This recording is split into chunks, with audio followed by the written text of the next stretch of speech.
À l'instar des autres régions du Bénin, le département du Plateau a célébré ce samedi 1er juin 2024 la 40e édition de la Journée nationale de l'arbre. Instaurée depuis 1985 pour contrer les effets pervers de la déforestation et lutter véritablement pour la restauration du couvert végétal, le Bénin célèbre chaque année la Journée de l'arbre. Pour cette 40e édition, c'est un site de plus de 2 hectares de l'école de foresterie tropicale de l'Université nationale d'agriculture, basée à Idin dans la commune de Kétou, qui a servi de cadre pour les manifestations officielles pour le compte du département du Plateau. Un choix qui offre d'ailleurs de grandes opportunités pour la dite école. Elle y trouve en effet, en accord avec sa politique de formation technique et pratique, l'opportunité de se doter d'une forêt école pour faciliter l'apprentissage par les étudiants du métier de forestier. Elle y trouve également une opportunité pour produire elle-même et avec les étudiants la matière première nécessaire à l'apprentissage du façonnage du bois et à l'ébénisterie d'art par les apprenants forestiers eux-mêmes. Malgré les efforts des différents acteurs chaque année, des défis résistent toujours en matière de reboisement. La tradition veut que cette date, chaque citoyen et chaque citoyen béninois mette en terre au moins un plan. Cette tradition est ancrée dans nos habitudes, mais nous n'avons pas encore atteint le rythme souhaité car nous coupons des arbres plus que nous en plantons. Par conséquent, la Journée nationale de l'arbre a le mérite d'être célébrée avec plus de détermination que par le passé. Pour cette campagne de reboisement, l'école forestière tropicale de Digna a prévu réaliser sur son domaine une plantation de 10 hectares de plusieurs essences à croissance rapide, mélangées de quelques essences autochtones. Nous allons mettre en terre tout à l'heure 6500 plants sur un écartement de 2, ce qui donne une densité de 2500 plants à l'hectare.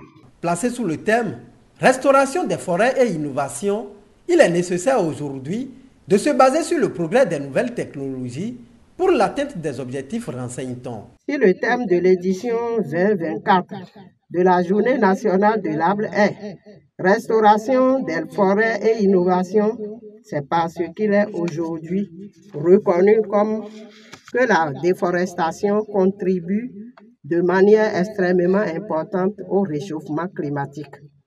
Elle est à l'origine de nombreux problèmes écologiques, la désertification, la surexploitation des ressources naturelles, la démographie galopante et un mode de consommation non durable concourent au changement climatique qui nous invite alors tous à agir dans le sens de la responsabilité environnementale et de la conciliation entre les activités du développement humain et le respect de l'environnement.